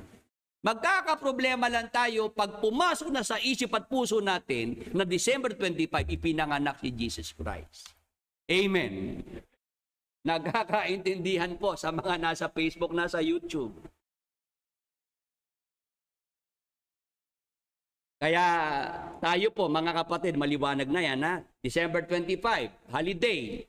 Kung sa mga bahay natin may mga pumunta at meron naman tayong maihahandang pagkain, okay lang yon.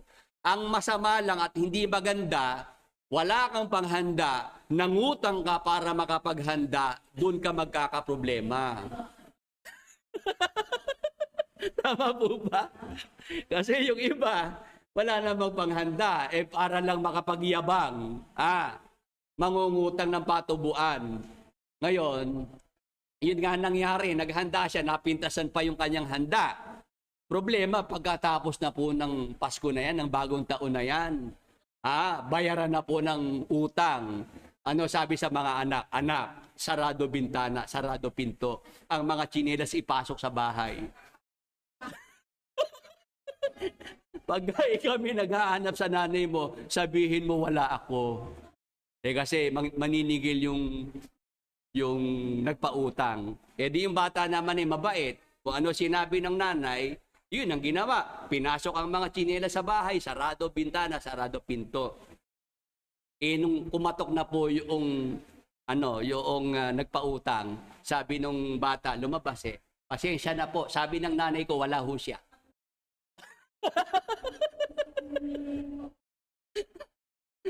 Ayan po sinasabi natin mga kapatid.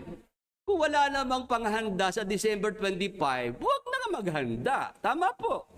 Lalo kung ipapangutang mo lang.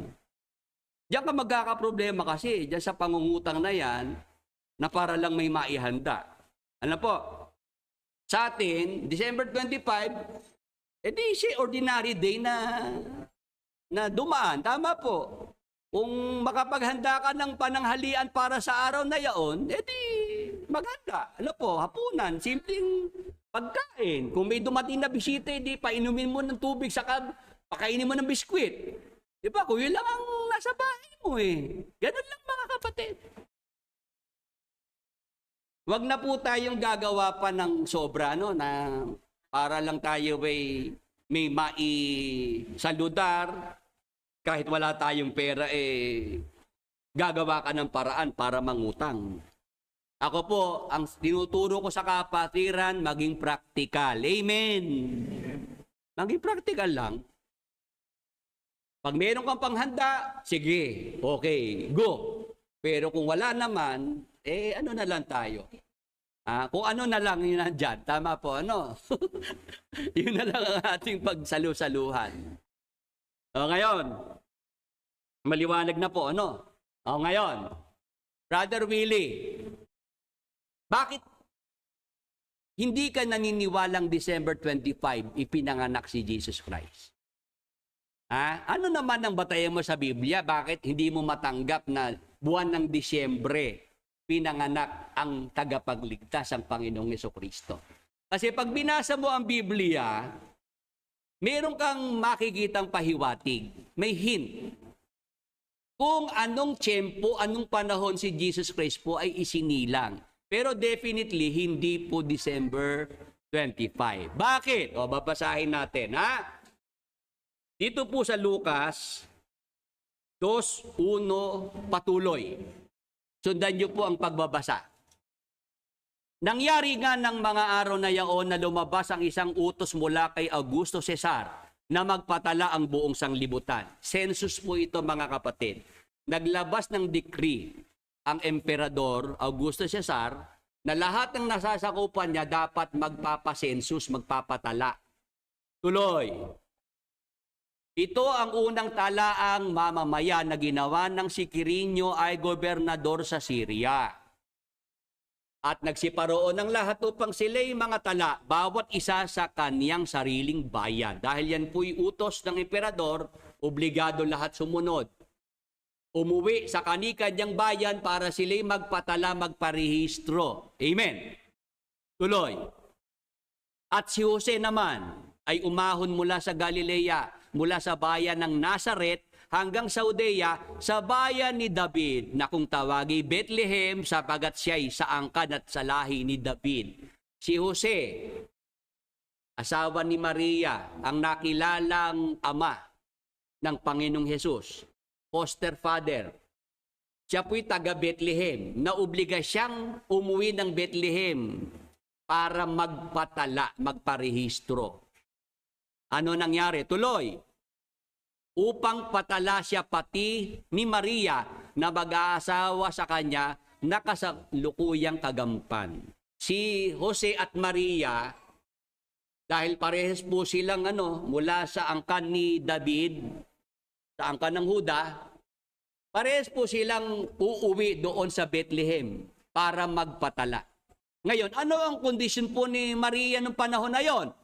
Siya po ay kasalukuyang kagampan. Ibig sabihin, buntis at malapit ng mga anak. Amen. Tandaan niyo po, na obligang magbiyahe yung mag-asawa papuntang Bethlehem. Kahit na kagampan na si Maria. Ano dapat nating maisip, mga kapatid, mga ka-Bible study?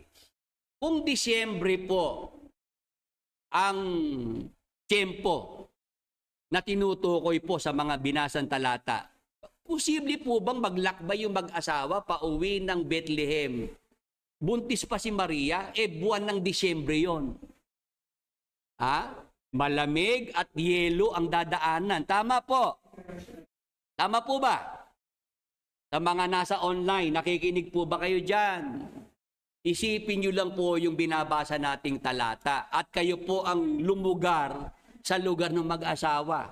Papayag ka ba na halimbawa ikaw si Jose, ang asawa mo'y buntis? Papayag ka bang kayo magbiyahe pa buwan ng Disyembre sa Israel?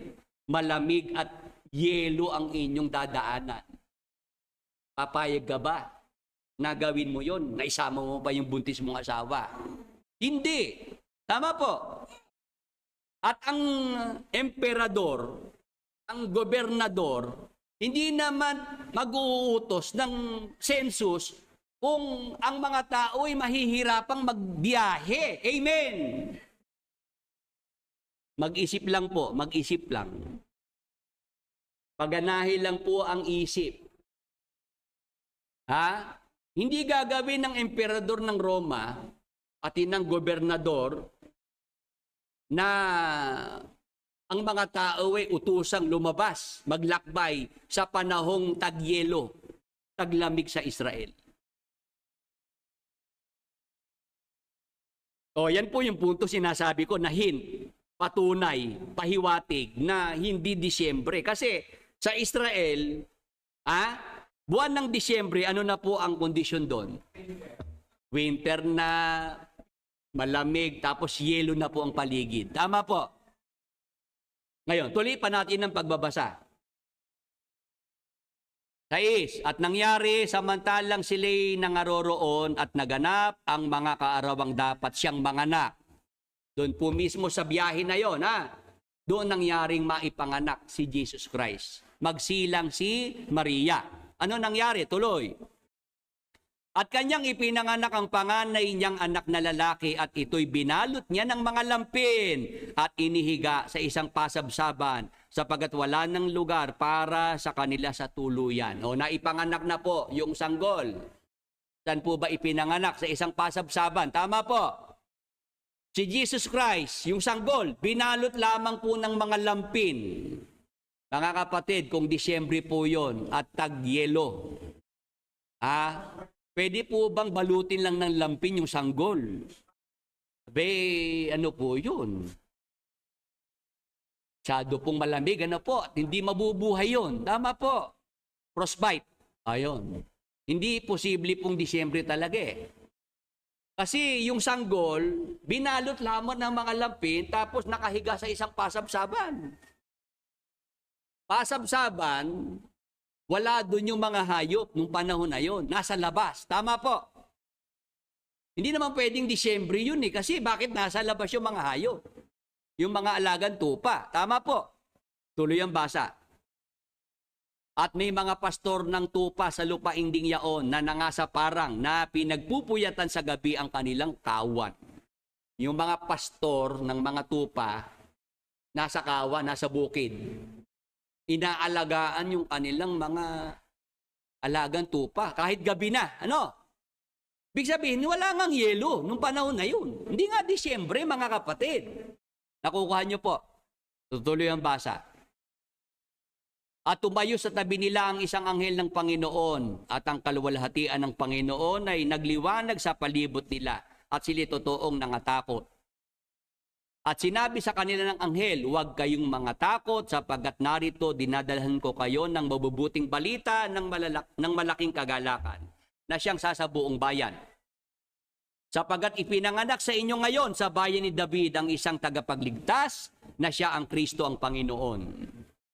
At ito ang sa inyo'y magiging pinakatanda, masusumpungan ninyo ang isang sanggol na nababalot ng lampin at nakahiga sa isang pasabsaban. Mga kapatid, ito ang kwento ng pagkakasilang sa Panginoong Yesus. Pagka binasa nyo Biblia, makikita nyo, siya po'y nakahiga sa isang pasabsaban, nakabalot lamang ng mga lampin. May mga pastol ng mga tupa, inaalagaan ng kanilang mga tupa sa bukid. Nagpupuyat. Bakit? Kasi hindi naman Disyembre noon. Kasi kung buwan ng Disyembre, tag-yelo po yun, taglamig. Hindi pwedeng yung mga pastol nasa labas at yung mga tupa nila nasa labas din, nasa bukid. Kaya nga nangyaring bakante yung pasabsaban, doon ipinanganak si Jesus Christ kasi nga po, hindi yun buwan ng Disyembre. Sinasabi po ng mga scholar, yun ay pwedeng summer. Ano po? Kasi may mga damo eh.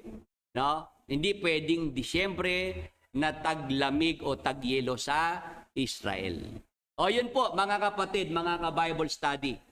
Yan po yung ating nakita sa Biblia na mga pahiwatig o hint na hindi pwedeng mangyaring buwan ng Disyembre ipinanganak ang ating Panginoong Hesukristo kasi yung kalagayan po yung kondisyon sa Israel.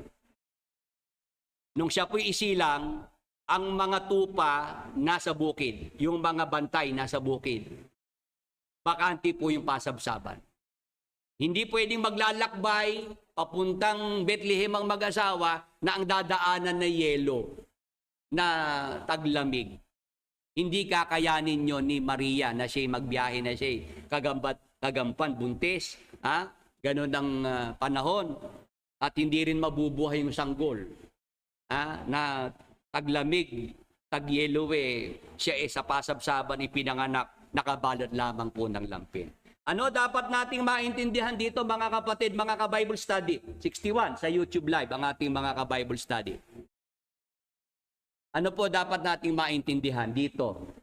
Ang mahalaga po, ang ipinanganak ang tagapagligtas. Hindi mahalaga yung araw ng kanyang kapanganakan. Ang mahalaga po yung ginawa ng tagapagligtas. Sampalatayanan natin ang tagapagligtas, ang kanyang ginawang pagliligtas, at doon tayo maliligtas. Amen! Praise the Lord, hallelujah! Huwag tayong mag-focus sa kanyang araw ng kapanganakan. Hindi yun ang mahalaga. Ngayon, ang ating tanong ganito, papaano ang wastong paraan ng pag-alaala sa Panginoong Jesus ayon sa Biblia? Kung hindi naman pala yung birthday, araw ng kapanganakan ang ating ise-celebrate, paano natin magagawang alalahanin ng Panginoong Hesus sa wastong paraan? Ibig sabihin, sa kanyang iniutos, sa kanyang itinuro na nasa Biblia. Interesado po ba kayo dyan? Interesado po nasa online? Ano po yung wastong paraan ng pag-alaala natin sa Panginoong Hesus? Kung hindi naman pala tayo dapat mag-focus sa kanyang kapanganakan, sa kanyang birthday, saan tayo dapat mag-focus? At ano yung dapat nating gawin na paraan ng pag-alaala, wastong paraan ng pag-alaala sa ating Panginoong Hesus? Yan po ang ating itutuloy next Sunday. Sa part 2 na po natin yan ipagpatuloy dahil kailangan na po nating magtapos ngayong umaga. Meron pa po tayong mga iba pang activities na isasagawa. Meron pa pong water baptism, Kaya next Sunday po, wag po kayong mawawala. Ituloy po natin ito, mga kapatid, mga ka-Bible study. Sige po, yung mga prayer request po natin dyan, bigyan na po natin ng pagkakataon.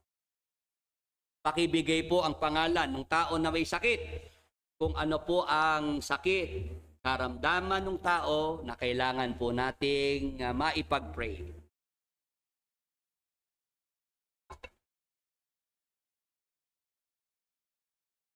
Unahin na po natin itong Lope Feble na may lung cancer and brain cancer. Sige po, pag-pray po natin siya sa pangalan ni Jesus, sa dugo ni Jesus, lung cancer, brain cancer, inuutosang mawala kay Lope Feble. Sa pangalan ni Jesus, pinapatay lahat ng cancer cell sa kanyang katawan. Sa dugo ni Jesus, ipagkaloob ang kagalingan sa buong katawan ni Lope Feble. Be healed in Jesus' mighty name. Thank you, Lord Jesus Christ. Amen. Para po sa sakit na lupus, Angeli Magnaye. Sige po, pag-pray po natin sa pangalan ni Jesus, sa dugo ni Jesus, sakit na lupus. Inuutosang mawala sa katawan ni Angeli Magnaye. Sa dugo ni Jesus, kagalingan, ipagkaloob sa buong katawan ni Angeli Magnaye. Be healed in Jesus' mighty name. Thank you, Lord Jesus Christ. Amen. Para kay Julia Teresa Teus, colon cancer. Sige po, sa pangalan ni Jesus, sa dugo ni Jesus, colon cancer inuutusang mawala sa katawan ni Julia Teresa Teus. Gayon din ang kanyang sakit sa liver at sakit sa lungs. Sa dugo ni Jesus, ipagkaloob kagalingan sa buong katawan ni Julia Teresa Teus. Be healed in Jesus' mighty name. Thank you, Lord Jesus Christ. Amen. Next po na prayer request, Edward Gonzales, sakit sa atay. At walang lakas ang tuhod. Sige. Sa pangalan ni Jesus, sa dugo ni Jesus, sakit sa atay at walang lakas sa tuhod.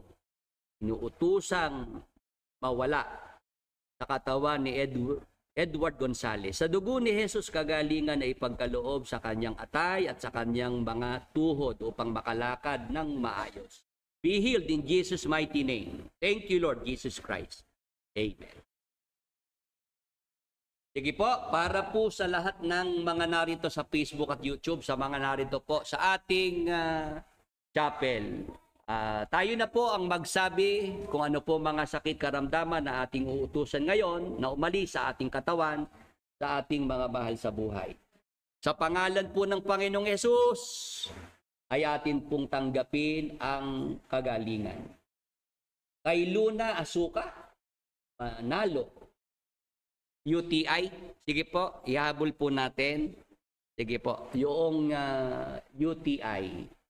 Luna Azuka Manalo. Sa pangalan ni Jesus, sa dugo ni Jesus, sakit na UTI, inuutusang mawala sa katawan ni Luna Azuka Manalo. Sa dugo ni Jesus, kagalingan, ay ipagkaloob sa buong katawan ni Luna Azuka Manalo. Be healed in Jesus' mighty name. Thank you, Lord Jesus Christ. Amen. Okay po, mahabol po itong Amy Milanes at Gina Galan, nagpabunot ng ngipin. Sa pangalan ni Jesus, sa dugo ni Jesus, ipagkaloob ang kagalingan kina Amy Milanes at Gina Galan. Ipagkaloob na gumaling at maghilom ang kanilang gums. In Jesus' mighty name. Thank you, Lord Jesus Christ. Amen. Sige po, lahat tayo po mga kapatid. Sa pangalan ni Jesus at sa dugo ni Jesus, inuutosang umalis at mawala sa ating mga katawan, sa ating mga mahal sa buhay, anumang sakit, anumang karamdaman.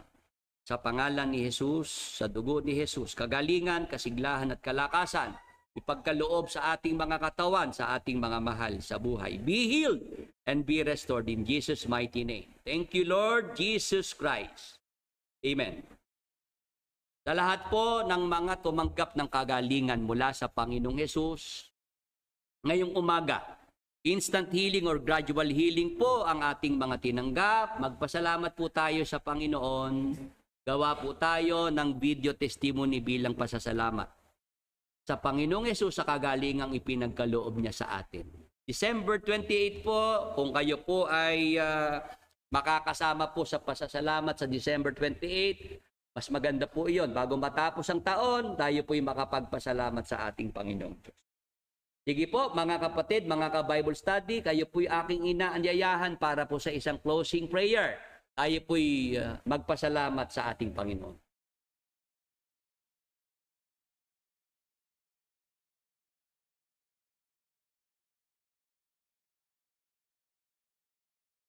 Tayo po'y manalangin.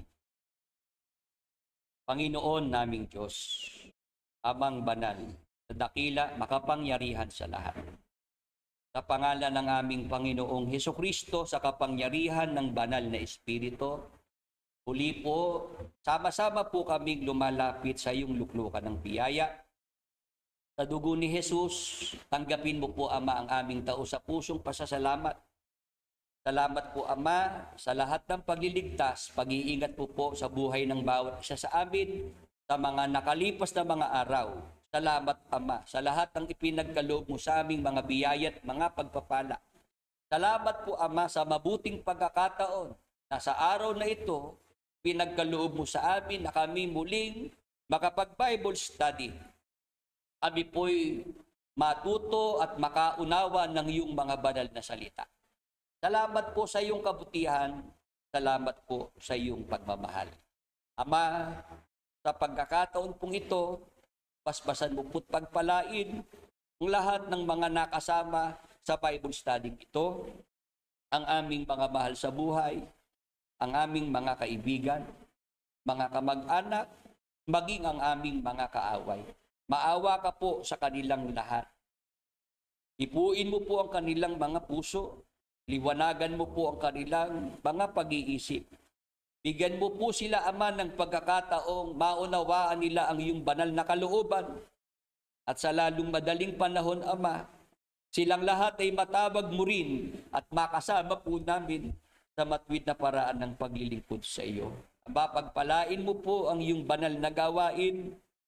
Magpadala ka pa ng mga manggagawa na makakatulong sa pangangaral.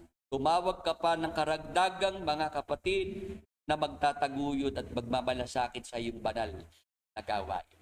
Ama, sa umaga pong ito, palain mo rin po ang lahat ng mga mag-amag-asawa, ang mga binata at mga dalaga, hanggang sa aming mga musmus na mga anak na ipinagkatiwala mo po sa aming mga pananagutan. Nakikilala mo po ang bawat isa sa amin. Alam mo po, Ama, ang mga nilalaman ng aming mga puso. Alam mo rin, Ama, na sa kasalukuyan, Meron po kaming mga kanikanyang mga problema na pinagdaraanan. Sa dugo ni Jesus, ipagkaloob mo po, Ama, ang mga agarang mga sagot at solusyon sa aming mga kanikanyang mga problema.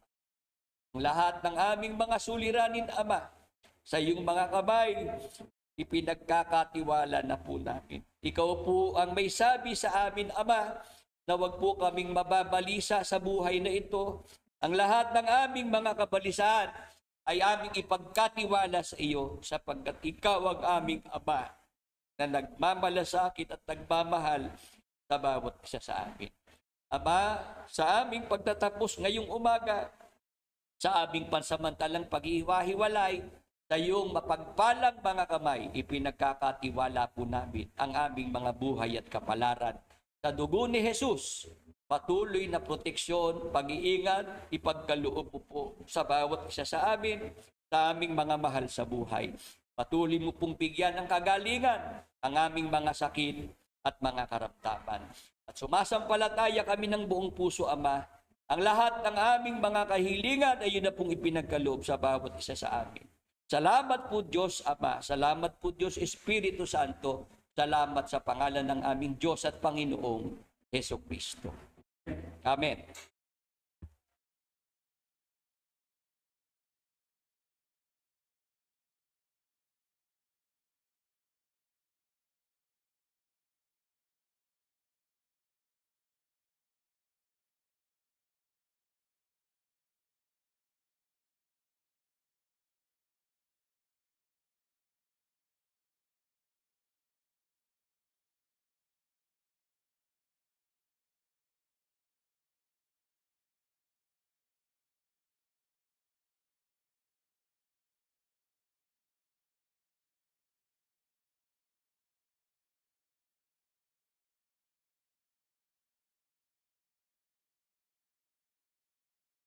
Salamat po sa lahat ng mga dumalo na mga kapatid, mga ka-Bible study. Yan po sa Facebook at YouTube. Salamat po sa inyong oras. Salamat din po sa inyong mga panalangin. Salamat po sa inyong suporta sa programa. Doon po sa inyo pong pagtangkilik sa ating libro, Pinoy Walking Bible. Salamat po sa lahat ng mga nag-avail niyan, ha? Pagpalain po kayo ng Panginoon sa lahat po ng inyong pagmamalasakit. Paalam na po. God bless po sa inyong lahat.